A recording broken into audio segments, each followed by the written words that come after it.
You are going to hear a conversation between Sally and Ben. They are new college students. You now have some time to read questions 21 to 25.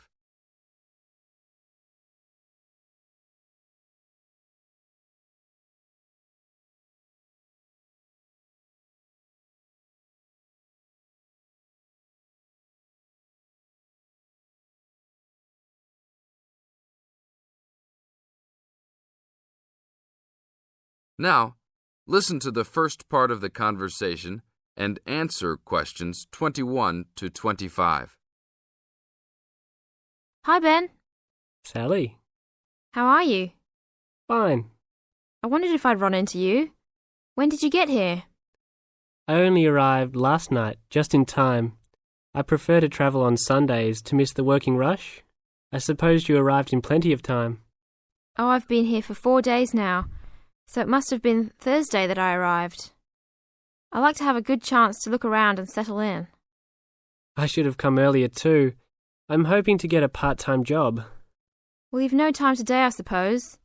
Do you still plan to be an architect? Yes, it's what I've always wanted to do. And you were planning to do economics, weren't you? Yes, I was, but now I've decided on psychology instead. How many textbooks do you have to get? I've been given this long list, and I'm sure they'll cost a fortune. See? That looks a lot. It's longer than my list. Well, it's 14 all told. So I might use library copies instead of buying some of them. What about you? I'll probably buy the whole lot of mine because I only have 5 on my list, although I'm sure there are many more I'll have to read. Luckily, we don't have to read them all straight away. Have you got your class timetable yet? It came with the book list. When do your lectures start? Tuesday. That's tomorrow. How about yours? Oh, I've got an extra day, the day after yours start. Now you have some time to read questions 26 to 30.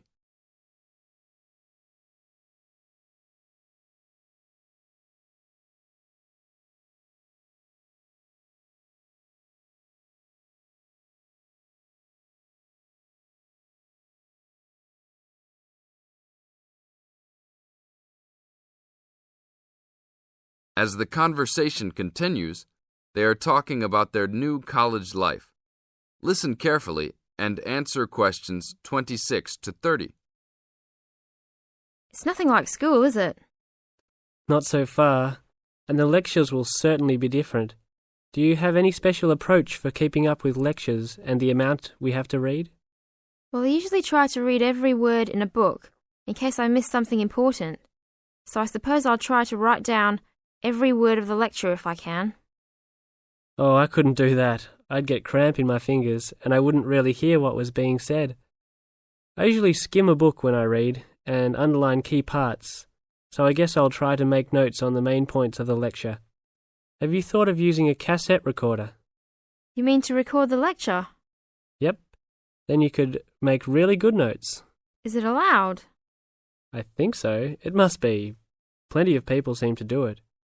It has to be better than trying to write every word as you listen. Anyway, what's your first lecture about? Oh, it's on the Industrial Revolution. The Industrial Revolution? Sounds boring to me. Not really. It made a big difference to everything, including architecture eventually. So what's your first lecture about? It's about what separates humans from other animals.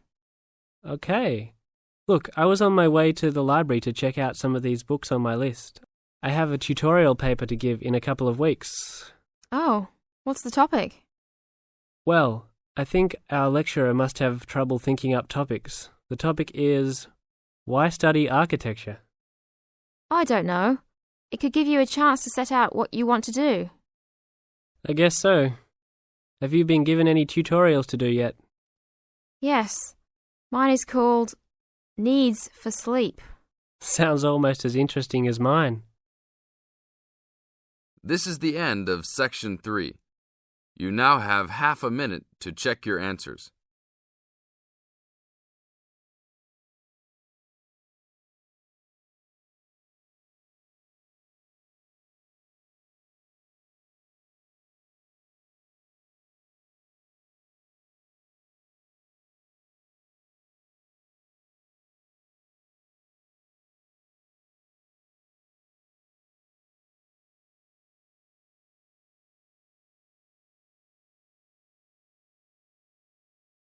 Now turn to Section 4. Section 4. In this section, you are going to hear a talk introducing the courses and entry requirements of the Department of Psychology. You now have some time to look at questions 31 to 35.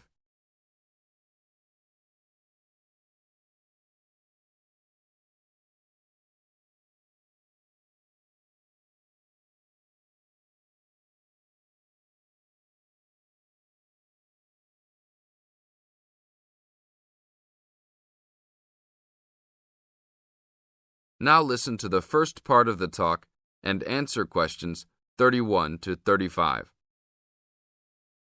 Good morning and welcome to the Department of Psychology's Information Day for new and intending students.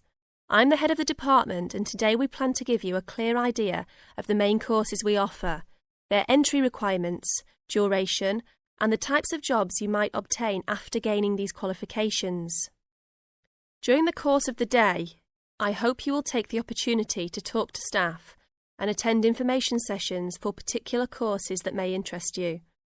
Some of these courses are open to school leavers, but some have particular entry requirements, so it is important to note these. Firstly, the Certificate in Psychology is offered as a 6-month course for those wanting a general introduction to the subject for personal or work-related purposes. There are no specific entry requirements. At undergraduate diploma level, we provide a 1-year diploma in psychology course, designed for those already in employment, whose work and previous training is not in psychology. There are no particular entry requirements, and students in this course usually take it to help them progress into their careers. For a major in psychology, we offer a 3-year degree course called a Bachelor of Arts, after which students can go on to take other courses if they want to specialise in psychology. The only requirement for this course is the usual undergraduate admission to university. Now, for the more specialised courses in psychology, we offer a master's degree to be taken over 18 months. This can be by research or coursework, but entry to this programme is only through first gaining a degree in psychology. That means you must have a degree majoring in psychology. And lastly, for those wanting clinical qualifications at postgraduate level, we offer a diploma in clinical psychology over a 12-month period, usually called Clinical Psychology Diploma, for short. The minimum entry requirement for this programme is an appropriate honours degree. Now look at questions 36 to 40.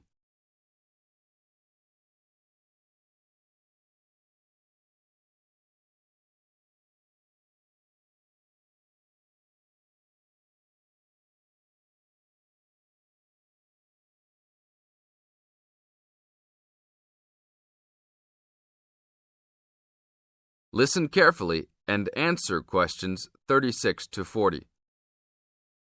Now, it's also important that you have some understanding of the types of work these courses can prepare you for, and it's useful to know the relationship between the work you might do after you complete the course and the work of others who have studied different courses in psychology.